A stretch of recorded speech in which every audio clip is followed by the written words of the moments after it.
Them. And John is one of the original Holmes family, son of Jack Holmes.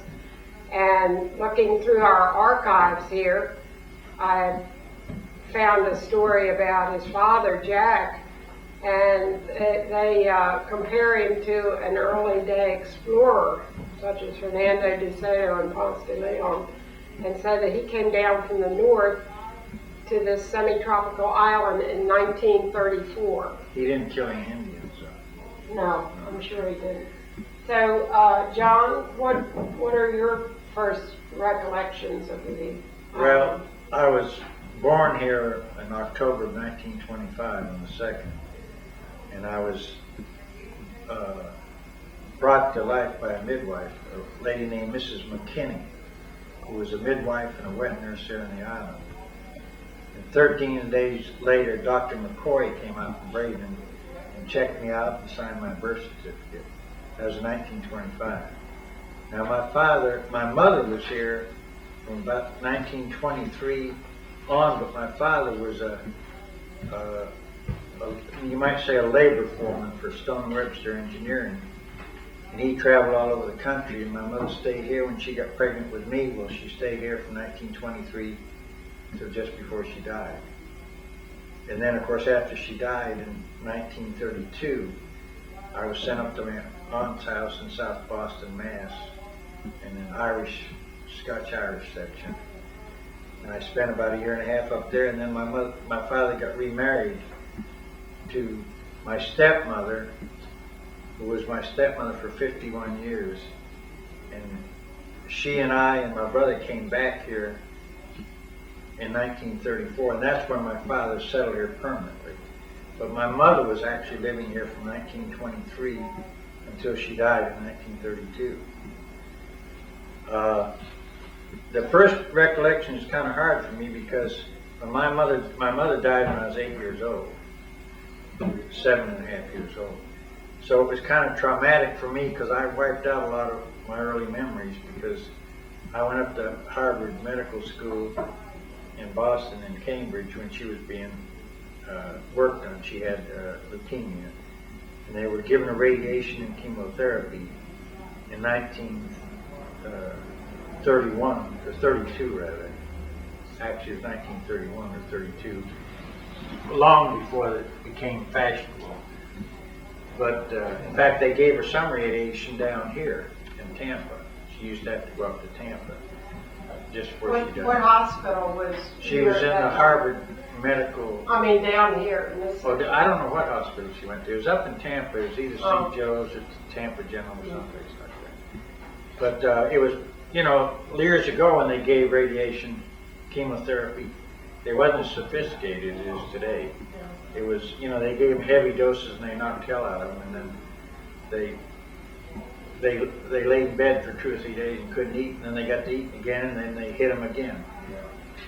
Don't get me started on that because they did that to a good friend of mine not long ago. Okay, well, I want to hear about when you were a young boy on the island. Well, when I was a young boy on the island, the first thing I remember is sitting down in Jones Bayou with Kathleen Jones, who was Captain Jones's daughter, who lived right where Sportsman's Harbor is now. And my mother used to take us, whenever she had to go up to the hospital in Tampa, or when she didn't feel well, she took us down there, and we called her Miss Kathleen. She was one of the first teachers over here. She was a music teacher, right? She was a music teacher. Yeah. And we'd go down to Miss Kathleen's, and I remember she used to take us out in her rowboat in Jones Bayou, which is Sportsman's Harbor now. And she'd row around and we'd fish. That's the first thing I really remember. And I remember I caught a fish. Now I must have been, at that time, probably, 5 or 6 years old, something like that. But before 5 or 6 years of age, I don't really remember a heck of a lot. I really don't. Because when my mother died, I just blacked it all out. And it took me years to my brother remembers more than I did. Because I saw my mother just before she died in Boston, and my father wouldn't let my brother see her. And she had gone from a 26-year-old woman to an 80-year-old woman in about a 2-year period of time. Well, now how about the island school? Island school. Where was it at that The time? island school was right over here where the youth center is. They just tore the last of it down not too long ago. And it was, Leslie Parrish was a teacher who was married to Bill Davis, who was Mitch Davis's son. And some way or another, their house burned down. When I first went to Anna Maria School, Leslie Parrish was a teacher, and Kathleen, at that time Jones, later Donovan, was a music teacher. Then when I came back from South Boston, Lena Phelps was a teacher. Was that like a one-room schoolhouse? Well, yeah, it was You basically. had all grades in it? Well, yeah, we had all grades. In other words, when I was in the first grade there was only about 10 or 12 kids in the whole school. By the time I got to the 6th grade, I was a big shot, and I think there were 4 or 5 of us in the 6th grade, and there were maybe 25 or 30 kids in the school. So that, of course, that was between well, I went to school the first time, I guess, in about 1930 and 1931. And then I went up there for 2 years and then came back. I was in the 2nd grade when I came back here. So I actually spent in the 3rd grade, I'm sorry. Part of the 1st grade and the 2nd grade in Boston, in Weymouth, Massachusetts, just south of Boston. Now, were there a lot of activities that went on at the school and Well, did they have the biggest festivals? thing I remember about the school when I was a kid is the fact that we used to have what they call recess. I don't know whether they have that anymore or not. But all the kids in the school used to go out and play, we call it baseball. It's more like softball. And we'd go out in that lot right next to the youth center where that building was. We'd go out there and the girls and the teachers and everybody would play because, you know, to get 9 people on each team, there was only 18 people or less in the whole school. And I remember we used to go out there and play baseball during recess. That was a big thing. And of course, all the boys wanted to play. None of the girls wanted to play. They didn't like the idea of playing baseball, but they had to anyways because there weren't enough kids to go around.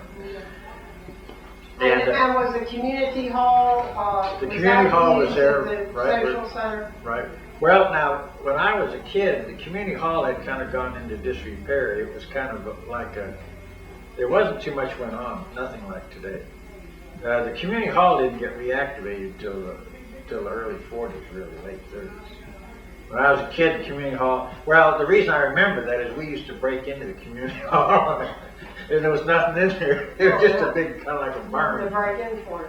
Well, there was nothing to break in for. Yeah, well, how about Rosa Church? Rosa Church, of course, you have a picture of it here, was the main building. I don't know what they call it now. But my father put those first 2 transepts on the side of the Rosa Church. See, when we were kids, and all the kids on the island, 2 things they had to do. One thing was go to work, another thing was go to church, which I've since gotten away from. Working and going to church. But the thing was that Hugh and I were the janitors of the church. We took up the collection of the church. We went to Sunday school. And we cleaned up the church and we went to church. So church started about 5:30 on Sunday morning and it went through till about 1 o'clock Sunday afternoon. And we got paid, I don't remember what it was, we got paid for being janitor, usher, and so forth. But I remember one thing, my stepmother always made us put half of it back in the plate. And I resented that. Because there wasn't that much money involved. To us, a nickel was a lot of money. Yeah. Well, how about the golf beaches? At that time, did you spend a lot of time there? We spent more time on the Anna Maria dock than we did anyplace else. So where was the dock? Well, right where it is now. You mean City Pier? Yeah, City Pier. It's been rebuilt twice since I was a kid. Almost completely rebuilt. Probably 3 times, you know. But the reason we spent time on the Anna Maria dock was when I was a kid, there were a lot of mosquitoes out here. There was no pesticides. The island was about 80% swamp. There was very little high land except along what we used to call the berm along the beach. And in the summertime in particular, you'd walk outside and the mosquitoes would probably walk off you, even in the daytime. If you want to see what I'm talking about, go to Sanibel Island in the summertime now. You can see exactly, if you've ever been down there in summer, you can see exactly the way it was around here. The only place we could get away from the mosquitoes was to go out in the end of the Anna dock. And there was always a wind blowing out there from inshore, hopefully, and we could get away from the mosquitoes.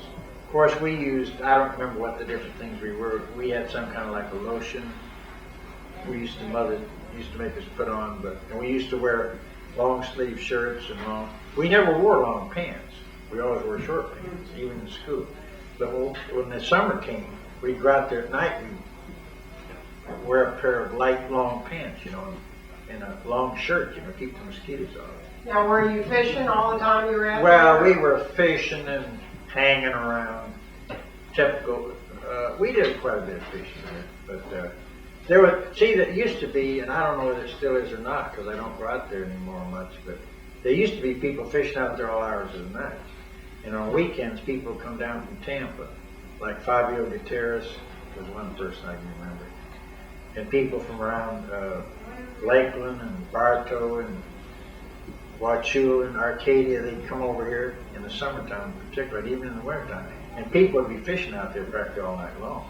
Of course, back at that time, we used what they called gigs. They were fish spears, which you're not allowed to use anymore. And we used to spear a lot of snook out there. And then we used to take nets out there and catch mullet. And Mitch Davis, who you've got a picture of here, he was one of the big cast netters. Melvin Davis was another big cast netter. Billy Chambers was another big cast netter. But Dewey Adams, with no teeth, was a big cast netter. But the whole social life for the young people revolved around, most of the time, around the Anna dock. And the sandbar over here, we used to go there and hang around there a little bit, but they wouldn't allow us in the main part of the sandbar when I was a kid. They had it used to be called the pavilion.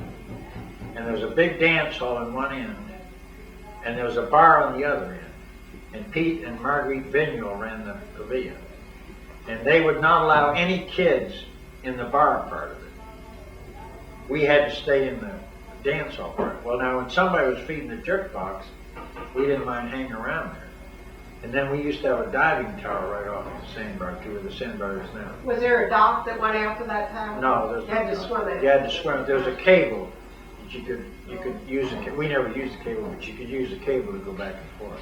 And some of the piling are probably still out there. I wouldn't be a bit surprised. Did you go out in boats at that time?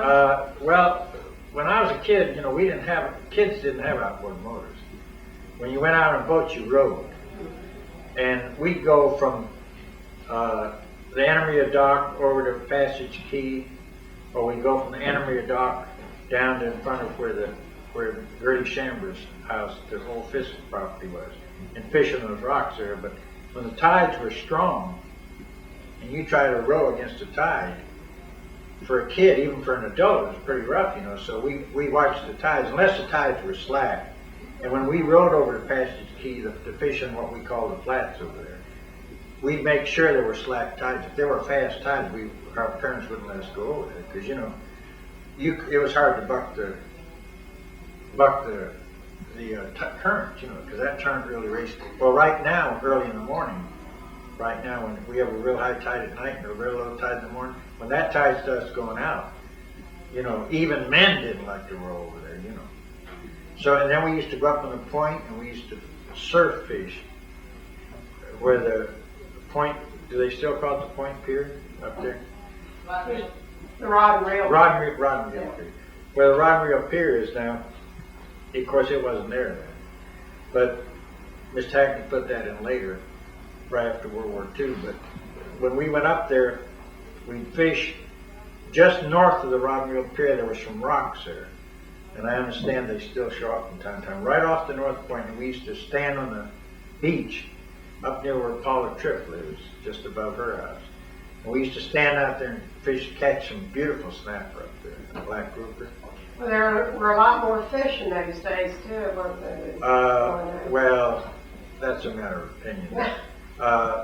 I think there's more redfish around here now, and there's many snook around here as there ever were. Of course, because of the laws and the restocking and everything. I think the water's clearer, much clearer around here now than it was 50 years ago. See, 50 years ago, there was no sewage system. Everything went into septic tanks. And you know what happens to septic tank when it gets wet? It all runs out in the bays, you know. So the water, people talk now about the water not being as clear as it used to be. It's a hell of a lot clearer than it was when I was a boy. But of course, if you didn't have a lot of wind, you know. Then another thing that messed it up later on was when all the dredging started. The dredging, and then of course, boats, you know, dragging the bay for scallops and later shrimp. But the water is the clearest it's been here in 50 years. It's good to know. And people say, well, when I was a kid on Anna Island, the water was clear and you could pick up the fish with your hands. Well, that's a bunch of crap. Now, there were a lot of mullet then, though. When the mullet runs came through the Anna dock, you could literally practically walk on them. That's how many mullet came through there. I mean, they jammed right up the dock, and the fishermen weren't allowed to get them right at the dock because they had closed seasons back then, you know, more than they do now. But they didn't have the restrictions in size. And the fishermen weren't allowed to net them close to the dock. So that meant the fishermen hung around the dock until they moved out, and then they'd get them. But there'd be hundreds of thousands of mullet under that Elmia dock. Do you remember any really bad storms? The worst storm I remember was in 1935, and I was just a little kid. And it didn't do that much damage around here, but it sure gave Lake Okeechobee and the Florida Keys hell. That's where it really hit. And the next storm I remember, I don't remember what year it was, I think it was in the 40s, but actually, we've been very lucky on this island in the last 100 years. We really haven't had a bad storm, like for instance, that little one they had down south of Miami. Because I think it's because we're on the lee side. However, I've heard it said by some of the old fish stories that, and you've probably read them, it was in some paper the other day about some guy was over in Egmont Key and the water got 40 feet deep and he anchored to the top of a coconut palm and saved himself. That is an impossible story because the coconut palm would have been gone a long time before.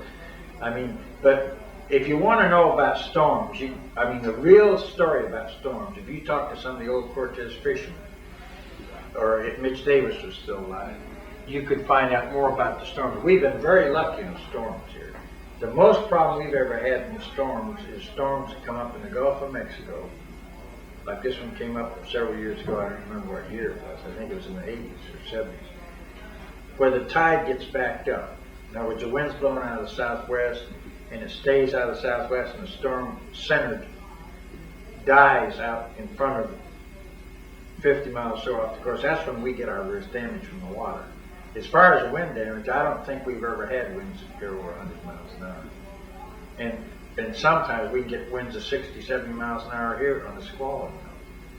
So we haven't had a magnificent storm here in my lifetime. Because that 35 hurricane mainly messed up Okeechobee and the Keys. Donna, which really messed up in 1960, Fort Myers Beach and Naples. Of course, we had the lowest tides I've ever seen during Donna here. It all depends where they go ashore, you know. Go ahead. I'm talking about the storms. I remember the time it wasn't a real storm, but all the water went out of the bay. You could walk all the way out to the city pier. Right. When a storm goes out in the Gulf and it goes toward Texas or Louisiana, we get extraordinarily low tides. If it hits us, we don't get near as low tides. And I think you'll find that even during Andrew down there, the people where the center passed over the land, they probably didn't have very big tides. The people north of there, up around West Palm Beach, probably got, like in Hugo in South Carolina a couple of years ago, the people north of Hugo are the ones that got the big tides. Because the storm always moves counterclockwise, you know. Well, now going on to your teenage years here on the island, how was that? Like I say, you say, what did we do? We didn't have any malls to go to. Everybody in the island, not everybody, almost everybody, we went to town on Saturday night, just like they did all over America. Daddy'd get his coat and tie on, Moma'd get her dress on, the kids would get their Sunday go-to-meeting clothes on, we'd all go into Braden. And we'd go to the Palace Theater, and they'd dump us off at the movie, and they'd go shopping, and then when the movie's over, they'd pick us up and we'd come back down. And outside of going to school, when I got into high school, we didn't go into town. Number one, the old road used to go, we didn't go on the Cortez Road. We went back down through Palmasola. We went around up to where, you know where that Shell station is there, where you get to 75th Street? That was the road we went to town on. And you know how bad that road is today. Well, it was even worse then. Plus the fact that people didn't have the money to run around like they do today. You know, it was a And of course, the old Cortez Bridge. Well, the old Cortez Bridge, yeah. But, you know, the old Cortez Bridge really wasn't that bad, but it was the only bridge we had, you know. We didn't think it was that bad. But if you went to town and averaged 25 to 30 miles an hour, you were making pretty good speed, you know. I mean, there was no 55, 65 mile an hour speed. Was there once a ferry boat that There was a ferry that used to land, well, it was actually the steamer that used to land right out here at Anna Maria Dock, and used to unload vehicles out there. But that, when I was a boy, when I was real young, that was still in operation. But by the time I got to remembering, the ramps were still there because we used to fish off them. But the steamboats had long since disappeared. I don't know what year the steamboats went out, but I imagine it was probably around 1930, 1925, somewhere there. But I thought there was a ferry that went across where the Cortez Bridge is. There probably was one, but see, the Cortez Bridge was there or about the time I was born. So I don't remember that ferry. There probably was a ferry there. But I'd say you talk to some of those old Cortez fishermen that are about 80, 85 years old. They're about 20 years older than I am. Because I'm, 67 now. And there's still some Cortez fishing now. They could tell you more about that than anything else. Because we were tied into Cortez, you know, in a lot of ways when we were kids, you know. We had to go through the Cortez to get to town. And for a while there, before we had the post office over here, which has been here quite a while, as you know, the first post office was over in Creek Island, you know. Then next it was in Cortez. And all the boys we went to school with were from Cortez. When we went in on the island bus to school, when I went in the 7th grade out, see, I must have been 14 then. The bus was, there were 10 kids from Anna Maria Island, and there were 30 kids from Cortez, okay? So we grew up with all those Cortez kids. Do you remember Uncle Sam, the mail carrier? Oh, yeah, Harry Ditmas, yeah, I remember him, yeah. The first person I remember carrying the mail out here was Eleanor Chambers. That was back in the middle 30s or late 30s. And then Harry Ditmas and Rose Ditmas, and he was a stage man for in New York City, a stage director or something, I don't know what he was. And I think she was a burlesque queen, I don't know. But anyway, they came down here and they bought that house that Tom Moore used to own. I don't know who owns it now. They bought that house and they fixed it up, and Tom fixed it up, and they had what we used to call a chicken coop in back of it. It was actually a turkey coop. And they had a dog. They used to take, if you had a dog, there were ticks out here then, believe it or not. Sounds funny today, but we used to have to take our dog down every month and run him through this. It was kind of like a cistern, and they had creosote and water mixed together in it. And you'd throw the dog in one end, and he'd swim, and he'd come out the other end. No, had a dip. It was a dip. It was a dog dip, yeah. And he smelled like hell, and you couldn't let him in the house for 2 or 3 days. But anyway, Harry Ditmas outbid Eleanor Chambers, who is now, I guess, Eleanor Gill. I don't know what her name is now. But he outbid her probably in 1940, I'm just guessing, when he came down here from New York, he and his wife. And of course, he really developed that mail route. And of course, he was let me put it to you this way. The mail delivery was a hell of a lot better back then than it is today. With all our sophistication. You could actually get a letter from Braden 60 years ago out here in a day. Today, somebody mails you a letter from Braden, it usually takes you 2 or 3 days to get it. So modern communications, and running it all through a post office down in the airport and all, or they were running it through Tampa. The mail was much better than it is today. Now, of course, if you wanted something from San Francisco, it took you a lot longer. You know. Did a lot of people have gardens? Oh, out there? everybody had a garden. Grew their own vegetables? Everybody had a garden. Everybody had chickens, ducks. The Whiteheads had a couple of cows. People had pigs. They wouldn't, they didn't keep big pigs. I don't remember any goats. But they have little pigs, and keep and raise them, and then when they got big enough, they eat them. Everything you raised was to eat. Chickens, like when my brother and I were kids, we had pet chickens and pet ducks. My father would come out and say, okay, Sunday we're going to eat Smiley. So and I'd say, well, I can't, I'm not going to be here Sunday, I got to go down to the church or something. He'd say, well, you got to kill them. Oh, no. And you can imagine how much fun it is to kill something that's a pet, and we didn't think much. But everybody had chickens and in particular, and everybody had gardens. See, we raised watermelons, a lot of tomatoes. In fact, there were commercial tomato farms here in Anna Maria and over in Key Royal. There were actually, Mitch Davis was quite a big tomato farmer here for several years. Right here, right down between here and the bay right down here. And of course, Terracea and Sneed's Island, Freak Island, they were much more heavily farmed than they are today because they were more or less considered frost-free. And I think the Whiteheads were the main farmers over on what they call Key Royal today. Well, before Key Royal was developed, what was that? Mostly swamp, just like the rest of the island. Key Royal was 90% swamp. And when Michelson went over there, Oscar Russell originally bought it. And he was another Swede like my father. And he sold it to Michelson, who was another Swede, 3 Swedes. And Michelson, of course, developed Key Royal to the utmost. Where my father and Giles and Carol and these other developers here, they went around the edge of the mangroves with a drag line and threw the dirt behind them and made land. Michelson actually went out and half of Key Royal was underwater. But at that time there was no problem. You could dig out as far as you wanted to. And that's one reason that we have a shallow bayou up at this end.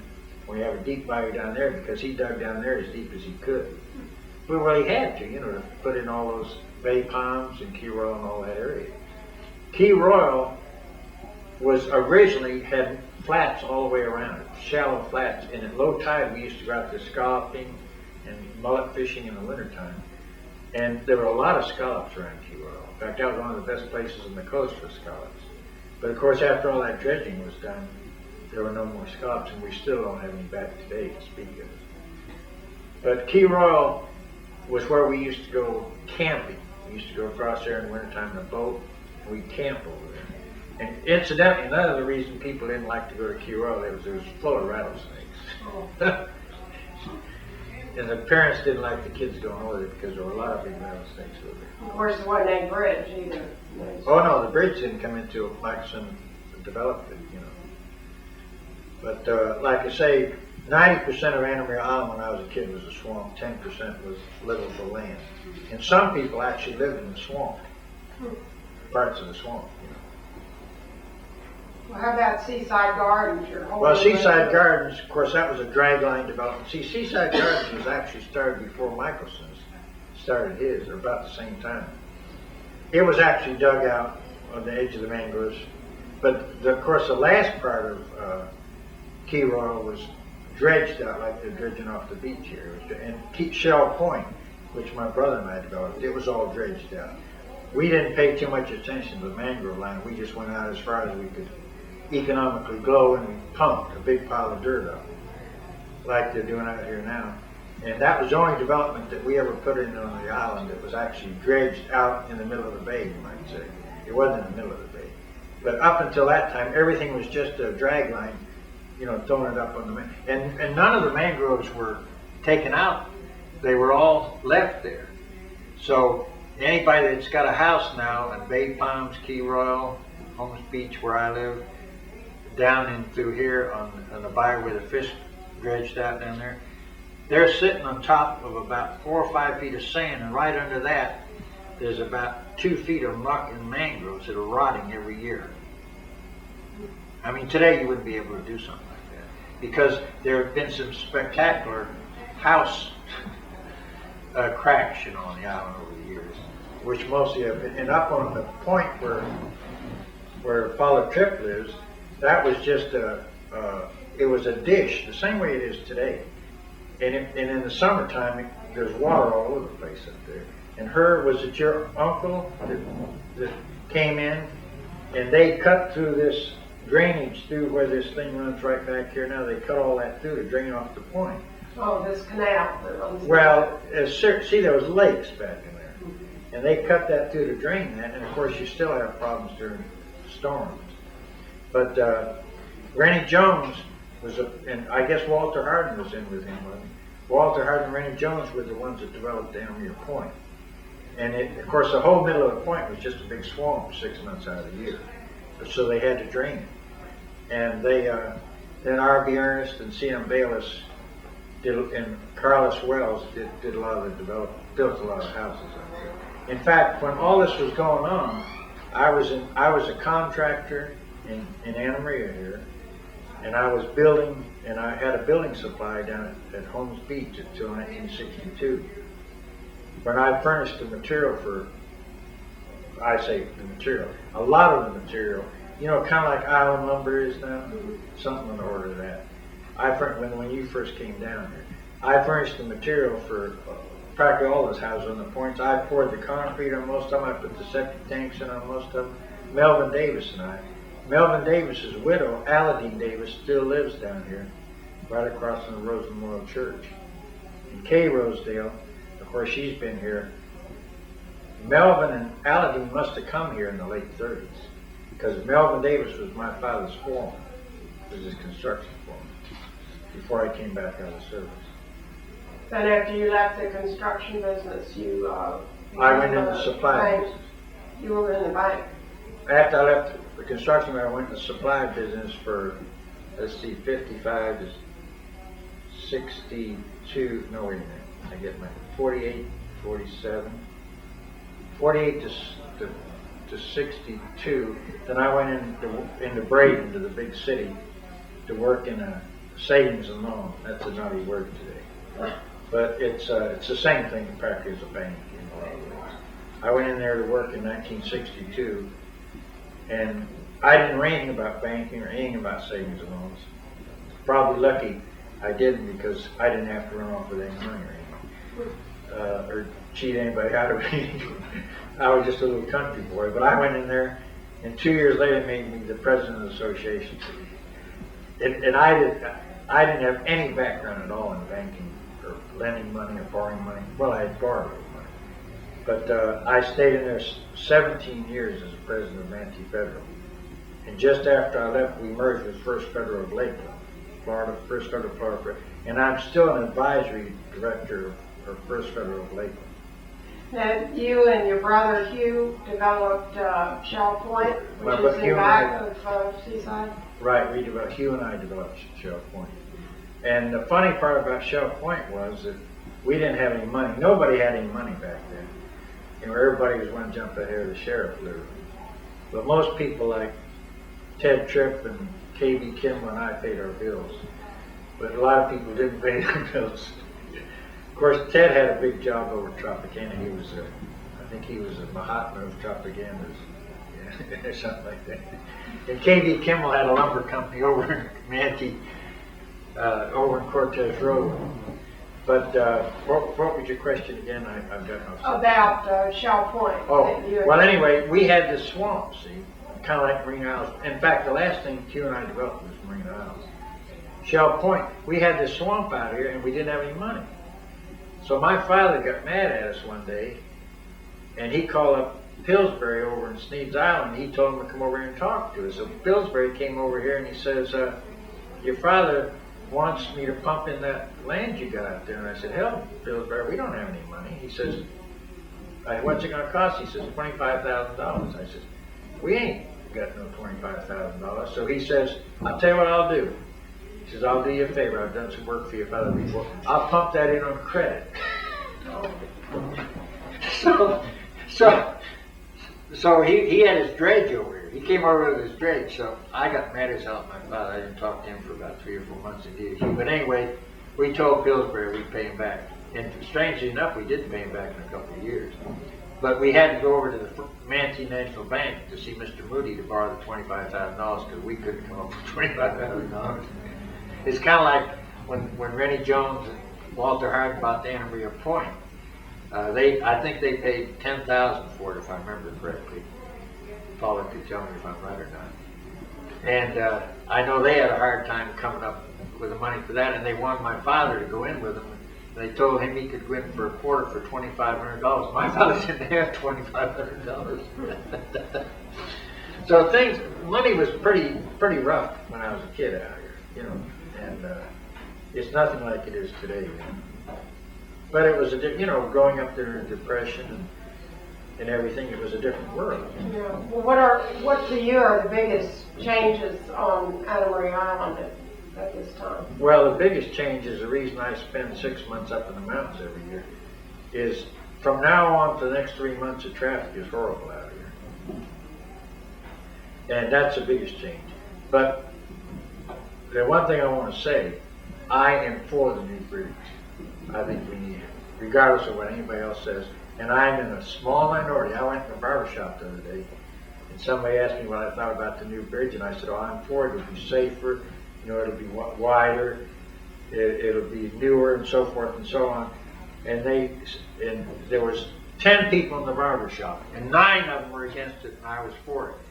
And one of the girls in the barber shop, Pat Welch, said to me, she said, you know what we're going to do with you, Johnny? I said, what's that? She said, we're going to get a bucket of tar and feathers. We're going to ride you out of town. So, if you're in business today, it's like I told a guy who's running for city commission at Holmes Beach, I said, for God's sakes, don't mention, and he's for the bridge. I said, for God's sakes, don't mention you're for the bridge, you won't get elected. Then I think there were 10 guys running for 2 offices or 10 women, so he hadn't got too much of a chance. But I said, don't make the mistake of telling anybody you're for the bridge. Also, there are not too many vacant lots left changed in recent years. The main way it's changed is we've got so damn much traffic out here now, February, March, and April, that I spend 6 months up in the Georgia mountains to get away from the traffic, because it is a nice time of year, you know. And I'm all for the new bridge. I think it's needed. I think if we don't take it now, we're going to get something worse later. The only thing that bothers me in the future, and I'm going to be dead and gone anyway, but is I think eventually the island's going to end up like Longboat Key and Siesta Key and other keys because somebody with a lot of deep pockets from the East Coast or the West Coast or wherever they come from is going to come in, break a lot of the zoning and stuff wide open like they've done all over the country. The reason being, as long as we don't have any more people than we do now, I don't think we really need any more bridges. What's happening now, and is going to happen in the next couple of years now that we get this new beach in here, the price of Gulfront property is going to double in the next couple of years. It's been artificially depressed for many years. Most of the people out here, including me, can't afford to live on the Gulf anymore. I don't want to live on the Gulf anyway because I was born and raised within a half a block of the Gulf, and I know the bad part of the Gulf, okay? The salt air, the wind blowing through, the sand blowing. But we have no Kennedys or Rockefellers or John Paul Gettys or anybody like that with big estates here on the island. We've got middle class people here. And these people, and it's already happening now, it's going to happen worse in the next 5 years. All the people that live in the island are all going to move out and sell their property to some speculator, for want of a better word.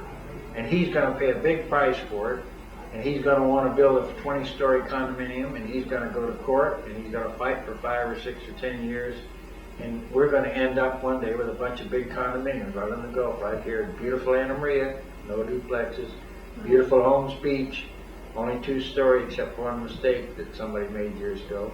Braden Beach with a bunch of basically single families and some condominiums. But that's what's going to happen here. Because I don't care what anybody says, and I've been in a lot of places. I've been all over Europe, I've been in the Caribbean, I've been all over the United States, in particular in the last 15 years because I've done a lot of traveling. And there isn't any beach in the world that I've ever seen that is as pretty as this part of the west coast of Florida, and there isn't any water outside of maybe the Bahamas or Jamaica or someplace like that is any cleaner. And even though they're not as clean as people say they are. This is the most beautiful beach I've ever seen. And believe me, I've been to a lot of beaches, particularly in the United States, and they've got some awful filthy beaches in the United States, including the state of Florida, that have already gone past this, what I'm talking about. And this is what's going to happen here. Another thing, if they start drilling oil wells offshore here, and you know these leases, you know, all this land that we're sitting on right now, somebody's got a lease on this land right here, you know, for drilling rights, you know. And the internal II board has managed to keep them down for years. The state and the II board and everybody else, I don't know what to call it now. But someday, somebody with deep pockets is going to come in here. They're going to strike oil off here or south here someplace. The whole complexion of the area is going to change.